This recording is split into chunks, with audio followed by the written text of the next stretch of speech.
I let an advanced AI simulate the entire 2026 World Cup 1,000 times. Not 10 times. Not 100. 1,000 complete tournaments from start to finish. And the results were weird.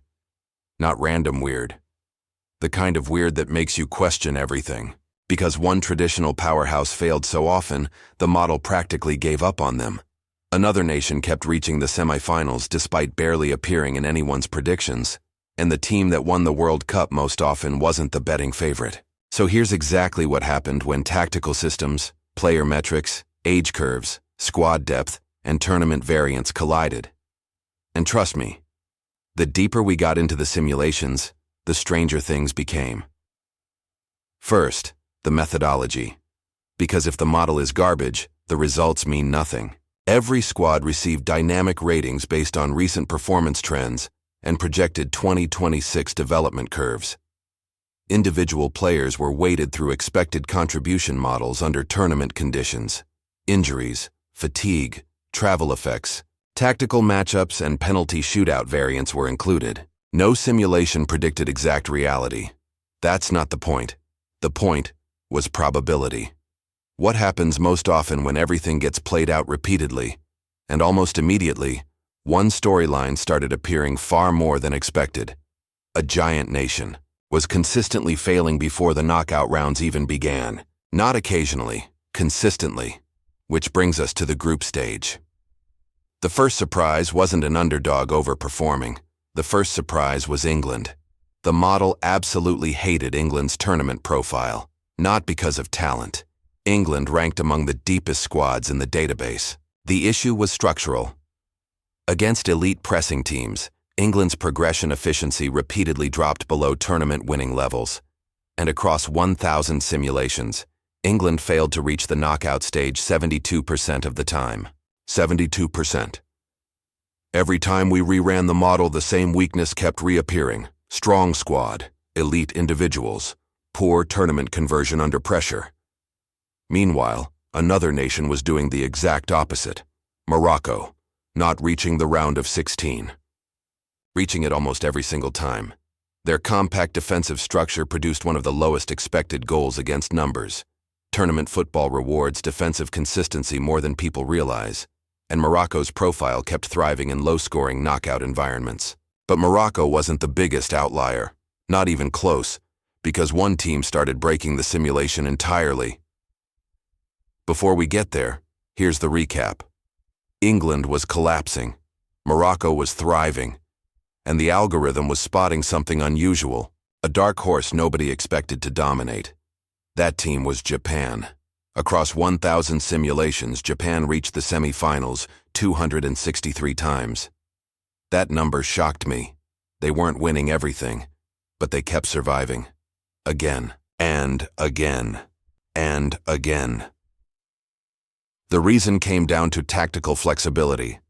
Japan consistently adjusted shape faster than most elite nations in the model, sometimes pressing high, sometimes sitting deeper, sometimes switching systems mid-match. The simulator rewarded adaptability heavily, especially once fatigue and injuries started affecting opponents. By the quarterfinals, Japan became one of the hardest teams to eliminate, not because they were individually superior, because they were structurally efficient. This is where football fans get uncomfortable. The simulator repeatedly valued systems over star power, and several superstar-heavy squads underperformed because of it. That's exactly why England kept crashing out. Talent alone wasn't enough. Then we reached the Final Four, and suddenly the same three countries kept showing up. France, Spain, and Argentina. These weren't random appearances. They dominated every major probability category in the database. Let's start with France. France reached at least the semifinals in 41% of all simulations. That's absurd. Their biggest advantage wasn't attack, it was depth. When injuries hit, France barely declined. Replacement players maintained almost identical output levels. Tournament football is often an endurance contest disguised as a sprint. France looked built for exactly that. Then there was Argentina. This surprised me more than France. The model projected Argentina as one of the most balanced teams entering 2026. Not necessarily the most talented, the most complete. Their defensive transitions ranked near the top of every simulation batch. They rarely lost control of matches. Even when trailing, they remained difficult to break. That's why Argentina reached the final 198 times. Which brings us to Spain, the team that the simulator simply could not stop rewarding. Spain generated the highest average possession value in the entire model. But this wasn't possession for possession's sake. It was territorial control. Opponents touched the ball less in dangerous zones. Opponents created fewer transitions. Opponents faced longer defensive sequences. Over hundreds of simulations, those tiny advantages accumulated massively. Here's the recap before the winner. France had unmatched depth. Argentina had unmatched balance. Spain had unmatched control. 3 different paths, 3 different tournament identities, and yet one nation consistently separated itself from the rest. The final appearance leaderboard revealed it. Spain reached the final 247 times. France reached 221. Argentina reached 198. Nobody else came close. So who actually lifted the trophy most often, after 1,000 complete simulations? The 2026 World Cup winner was Spain. Not once, not occasionally. Spain won 203 tournaments out of 1,000, more than any other nation. France finished second, Argentina finished third, and Japan produced the most shocking overperformance in the entire dataset. The dark horse that kept breaking expectations wasn't Morocco, it was Japan. And honestly, the deeper we looked, the less surprising it became. Structured football, tactical flexibility, consistent execution.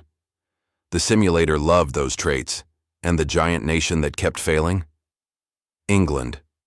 More than 70% of simulations ended before the knockouts even began, which is exactly the kind of result that will start arguments immediately. Good. Because that's what makes this interesting.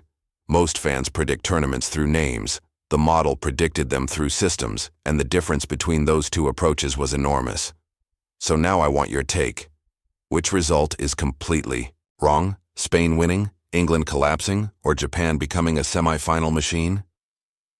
Drop your answer below, because the most controversial prediction from all 1,000 simulations is the exact prediction that started this entire video, the one that made me rerun the model over and over again, hoping the result would change. It never did.